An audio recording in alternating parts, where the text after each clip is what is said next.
Hi, everyone. This is Abhishek from ShakeTheCosmos.com. If you're listening, hit the subscribe or follow button so you don't miss out on the future episodes, which are released every Tuesday. Also, give this episode a rating. Give it some love stars. They'll help me be in the organic searches. I'm really excited for my guest today, Diego Millan. I always enjoy catching up with Bowdoin friends and really feels like family whenever I'm talking to him. And if you don't know Diego, Diego is an assistant professor of English and Africana studies at Washington and Lee University in Lexington, Virginia. Broadly, he situates his current research at the intersection of Black studies and humor studies. He is working on a book manuscript that brings us together, tentatively titled Laughter's Fury, the Double Bind of Black Laughter. This project examines the cultural politics and critical traditions that structure the racializations of laughter. For more on this, go to diegomillan.com. That's Diego, Millan.com. From 2016 to 2018, he was a presidential diversity postdoctoral fellow at Brown University's Pembroke Center, where he taught 2 courses in the gender and sexuality studies program, one on American regionalism and another on laughter, resistance, and African American literature. He received his PhD from Tufts University Department of English in 2016. He's a Mellon Mays Fellow and a Posse Scholar. He dreams of one day having an avocado tree that fruits. Thank you so much for being on the show, Diego. Really appreciate it. Yeah, thank you for inviting me. Awesome. Well, we'll start with the fun stuff right away and get that out of the way before we not have fun. How is the avocado tree doing, and what's the story behind that? Oh man, so the story behind that is I was born in Chile and I grew up eating avocados. I mean, avocados are ubiquitous in a Chilean household, and even when we were younger, we would buy them, and they were not as prominent as they are now. So I always had a taste for them. And then I've always wanted one, and I've never lived in a climate that let me like get an avocado tree or anything. But once COVID hit, I actually decided to take a pit from an avocado and try to get it to sprout, and it did. So And that's it's not easy, I've heard, to just get the pit to grow. I tried like 3 or 4 of them. So yeah, I mean, I had one success out of 4. So yeah, I guess the chances are low. And then getting them to even fruit, that's the next goal, and that won't be for another few years. But the plant is there. It's beautiful. It's got a stem and these beautiful like big leaves. If you remind me, I'll send you a picture. You can take a look for yourself. But I love it. I love it very much. And it was really cool to take it from something I ate and then just actually propagate, or whatever the word would be when you get the pit to kind of take root and then grow. Well, congrats on that. That's awesome. I'm glad the dreams are coming true of avocado tree. So we're gonna jump right into the topic of today, which is calling, and I know you're really passionate about something in particular. I'll let you kind of talk about that. So we'll just jump right into it. What is your calling as you currently stand today? You know, for so many years, I didn't like resist it. I've always thought of myself as a kind of teacher or an educator or somebody in the classroom, working in a university setting. And so I think I feel like my calling is maybe like education or teaching. I've always gotten a lot out of the classroom space. I kind of have over the years come to think of it as a sacred space where something beautiful and magical can happen. It doesn't always happen, and that can be through a variety or for a variety of reasons. But in terms of where I position myself, it's really as a guide sounds awkward, facilitator sounds awkward, sideline coach sounds a bit weird, but all of these at once, plus somebody who spent longer with the material than any of my students necessarily may have, and certainly not all of the things I teach. So it's just kind of great. I mean, the students here at WNL are fantastic, and they really bring a lot of joy into my classroom spaces, and we have a lot of fun.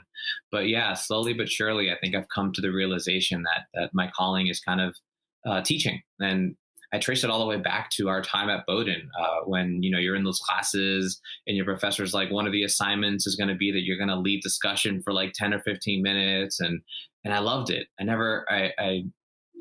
Um, I never thought twice. Like I prepared and then I'd go in, and it was most often in Professor Guy Mark Foster's class in the English department.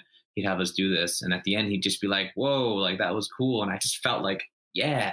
And that was the beginning, right? That good feeling of teaching, but it becomes so much more after the years of practice, and it really is kind of like a practice.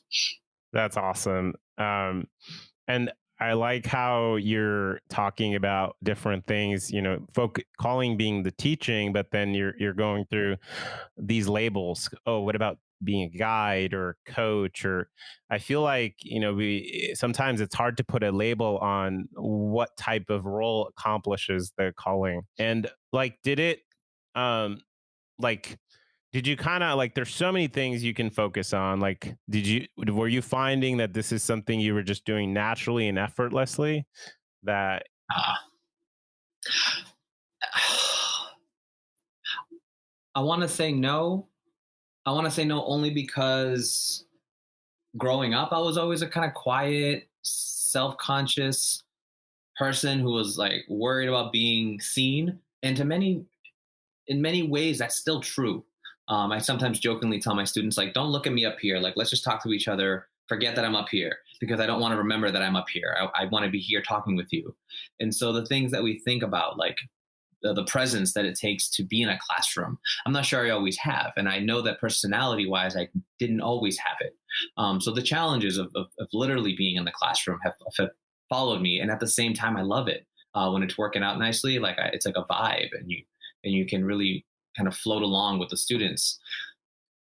That's come with practice and over the years. And I will say, even like the most surprising thing I realized, there was an undergraduate class, two of them on acting, um, and I took them, I think, in my junior and senior year, and they were really helpful for me to like inhabit my body and to be like not just comfortable with it, but have fun. And I actually, I always come back to, and I don't know if you remember this, but we were in Davis Robinson's acting class, and he had us do this exercise where he put a script on the board, and then you and I actually played out a scene that we made up in the midst of it. You remember this? yep, yep. And like, man, if like how good it felt to come up with something in the middle of a class with a prompt, and to know that like we created something new, but that like he curated or prepared the occasion for that. It was awesome. And so the different classes I've taken have helped me become more comfortable to understand like why didn't something work. I can be more self-reflective. And then after college, I worked at a summer program called Xflow. Actually, Stacy Lee put me in touch with people. She worked there as well, and I was on in the dean's office with her. And part of that job involved teaching a class on circus skills.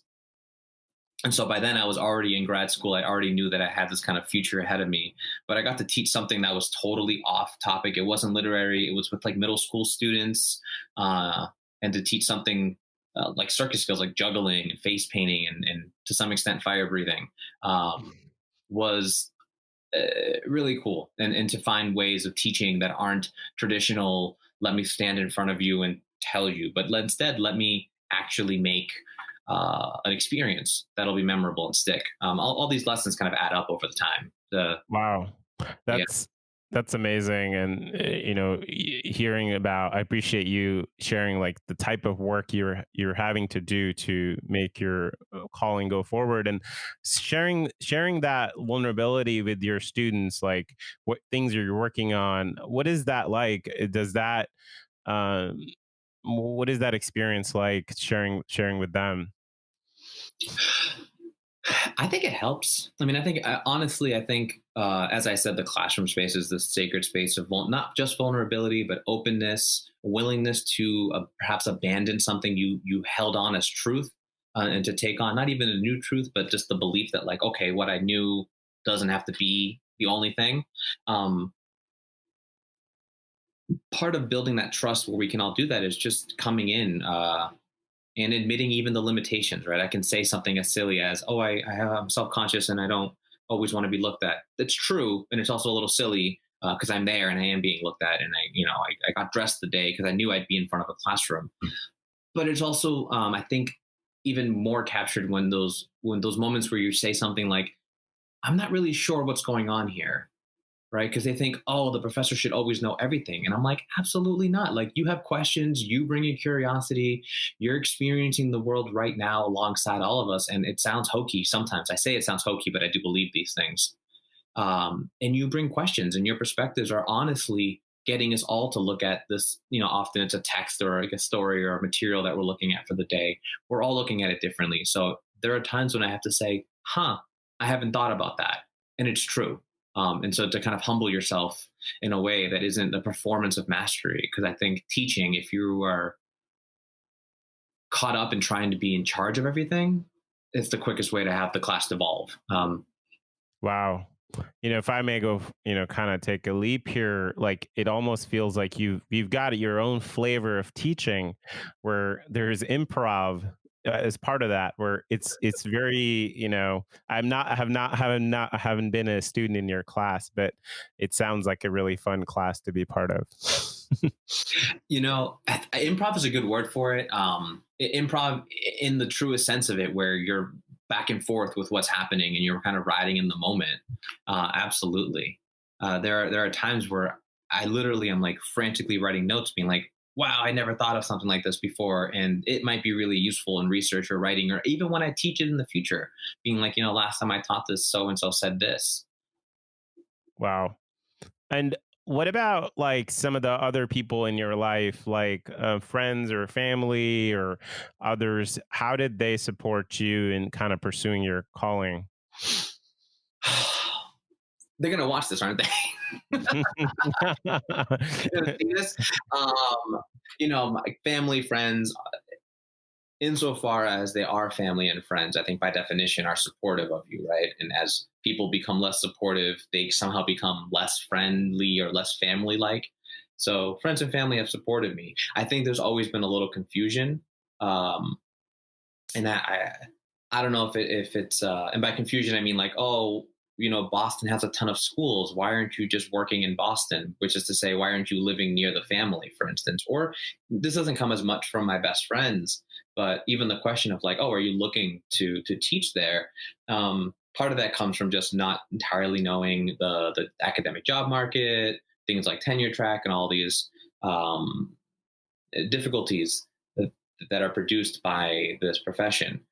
And some of it is also just like a longing, right? When they say that, what they're really saying is, I wish you'd be closer to home.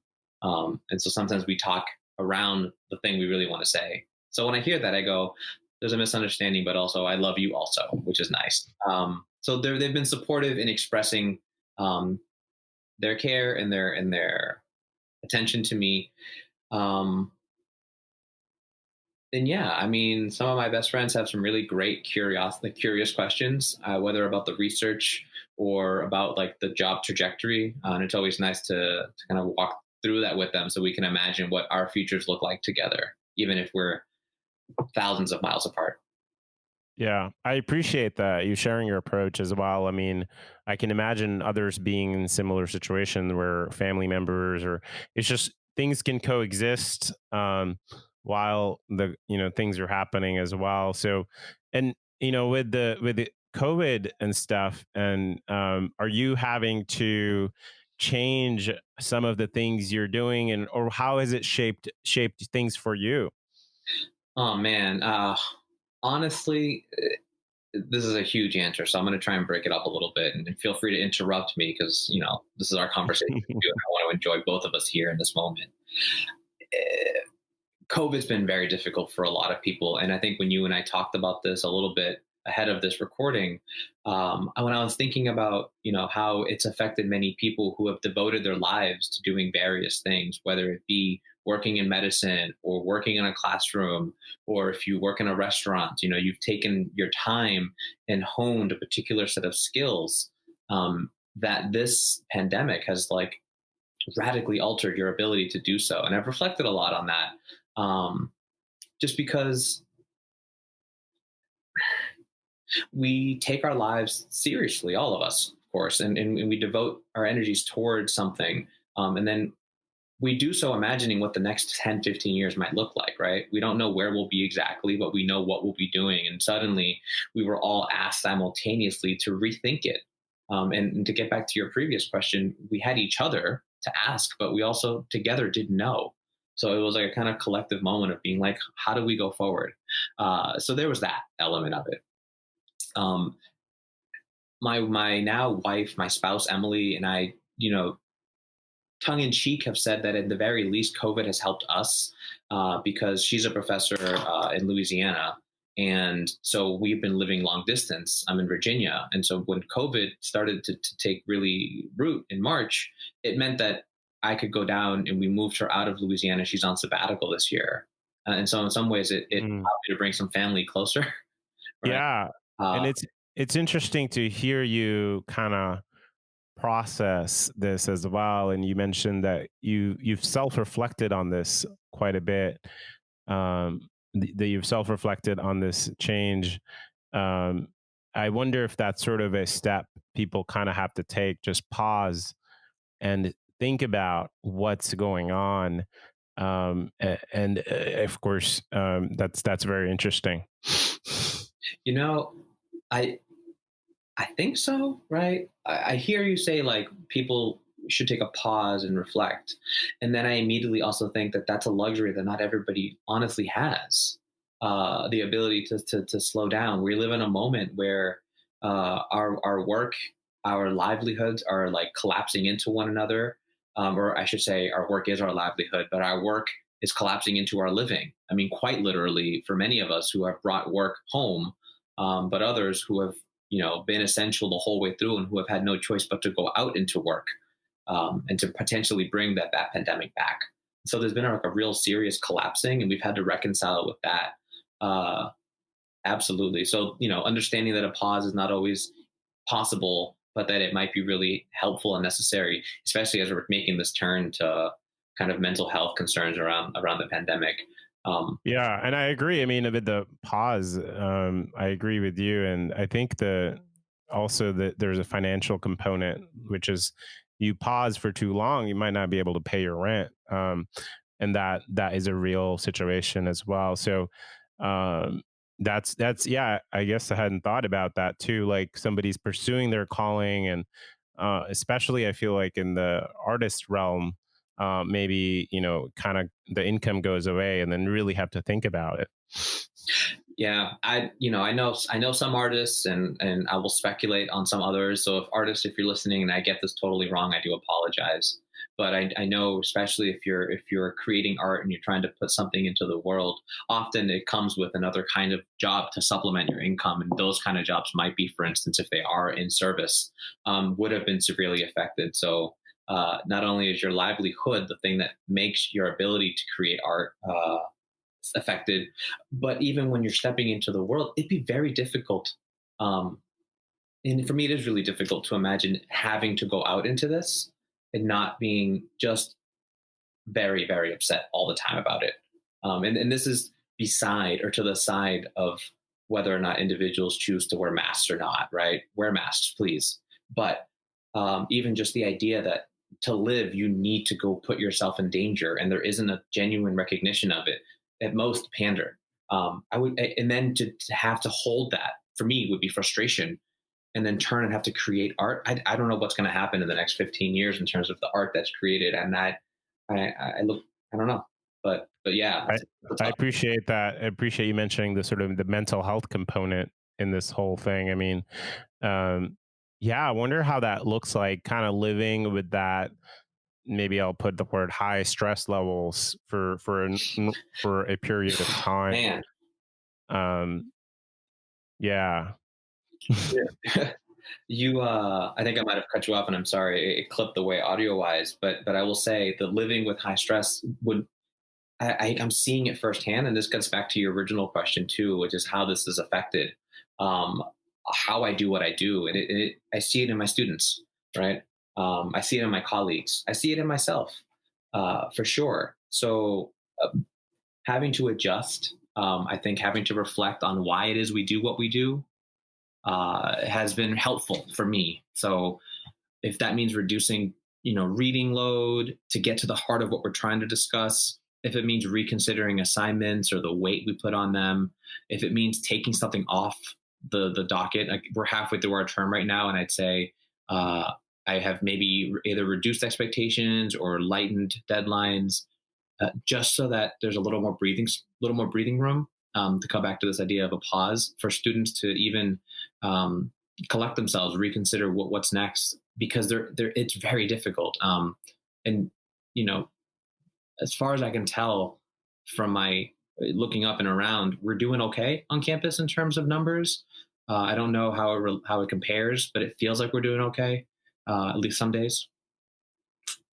And yet there was a moment like 2 weeks ago where I just was talking to my students, also just having conversations with them. Like part of teaching is knowing how to use the classroom moment to do many things, and one of them is just to reflect together and be like, we thought this was going to be more fun. And I use that word intentionally. Like, I think we thought we would come back and after a few weeks it would be normal.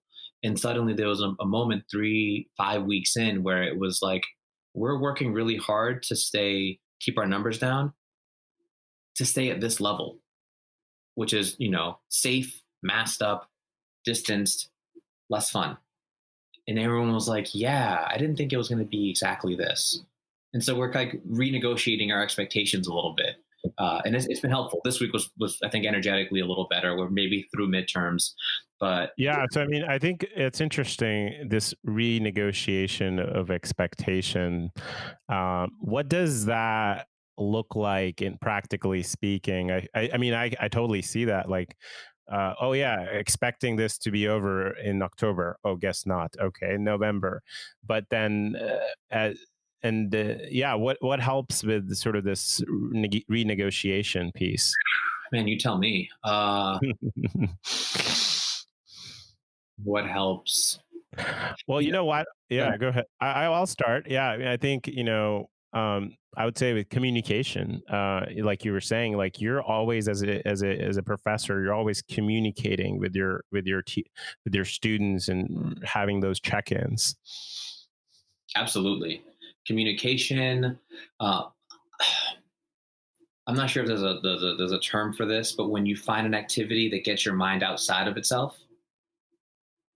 So, for instance, we read a short story by Herman Melville called Bartleby the Scrivener, and at one point during the class, I just said, let's take a pause, and I want everyone to think about what song would you put on a Bartleby the Scrivener playlist. So I had them all reflect, and then tell us why, obviously. And it became a way to make not light of a story, but to make fun with it and to bring it to our moment. And students are suggesting songs, and we're throwing them on the board, and we're back in it together. This is maybe the point. And so having an activity that is both on topic and off it at the same time, as a way of, I mean, in the classroom at least, renegotiating our existence. But how does that translate outside? How can we collectively manage to inhabit and create spaces for the possibility of joy that then bring us back to ourselves and back to each other? I think that's the secret. I think that's the thing we need right now more than anything. And we're trying. I mean, I think all of us are trying. Um, there are the great sourdough bake off of April 2020, when everyone was baking bread for a while. I think there was a collective feeling of wanting to do something and have fun with it, because what else can we do? That's a really good point. I appreciate that. What else can we do? I think, yeah, I mean, there's this I sense a creativity coming out as you're doing these activities. They're taking people out, and the sourdough uh, bread bake off as well. So as we're wrapping up here, any other thoughts or comments that come to mind? Hmm. I've been wondering this because I've been following Shake the Cosmos since basically when you started it. But I might have missed the origin story. Like, what is doing this meant for you? I love that question. So I think for me, it creates a lot of fulfillment. So I used to see fulfillment out of my job, and essentially I was very focused on that. And over time, I realized that the job can change, and I had to find other places to fulfill. And I started journaling every morning, and there's a powerful thing that happens with journaling where ideas come together. And one time it was Shake the Cosmos, and I really started putting myself out there, um, and um, and it just feels fun. Like I think I would compare it to the activity where you took your students out to an activity where you guys did something different. For me, I'm in a different state when I'm doing Shake the Cosmos stuff, whether having a conversation with you, Diego, or Sean. And that's how it is. It's just I'm writing it out, I'm creating and having fun. And there's no expectation of like what's going to happen next. It's just having fun. That's right. Reminds me of that summer school camp thing that I worked at where I taught circus skills and juggling and all this stuff. It was also a space where over the 6 to 8 weeks that we were all there working, like I became more myself than I realized, or like I was sillier. I think one summer I wore a fedora, right? Like who knows, right? When you kind of take on a persona, but it's also a persona that's more like you. You feel like you put it on and you feel more comfortable in it. I like your answer.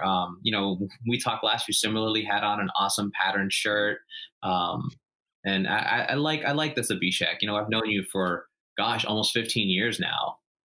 It's amazing. So it's been really cool too to just see like not just Shake the Cosmos, but who you've become over the last few years. Uh, so I was just curious about like what's driving you, and that's lovely. I appreciate that, and I think it's a good lesson for me too to kind of start sharing my story as well as I'm doing more of this stuff. So cool. You just As went we're diving the other day. Of course, share the stories. Sorry, you sound like uh, you wrap things up for real. I apologize for cutting you off. no problem. I think it's great. Thank you. Cool. Well, how can people get in touch with you if they heard something that they really want to hit you up for something, maybe anything really? This goes live on the internet, so. Um, the best ways you'll probably link my Instagram, which is locked. So I'm trying to think.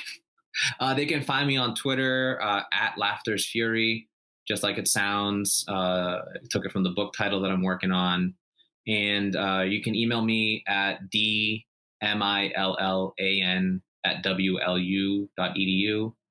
That's my professional email. I check that one more regularly than the Gmail that just kind of catches spam at this point. Awesome.